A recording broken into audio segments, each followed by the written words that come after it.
இந்த நாளினுடைய கர்த்தருடைய வார்த்தை யோவான் எழுதின சுவிசேஷம் 15வது அதிகாரம் அதனுடைய 9வது வசனம். பிதா என்னில் அன்பா இருக்கிறது போல நானும் உங்களில் அன்பா இருக்கிறேன், என்னுடைய அன்பிலே நிலைத்திருங்கள். பிதா என்னில் அன்பா இருக்கிறதை போல, எப்படி பிதா இயேசுவின் மேல் அன்பா இருக்கிறாரோ அதே போல இயேசு நம்மில் அன்பா இருக்கிறார். எனவே அந்த தேவனுடைய அன்பை நாம் இழந்து விடாதபடிக்கு, எப்படி பிதா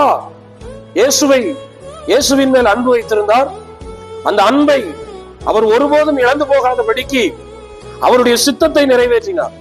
அதே போல இயேசு நம்மை நேசிக்கிறார். அந்த இயேசுவினுடைய அன்பிலே நாம் நிலைத்திருக்க வேண்டும்.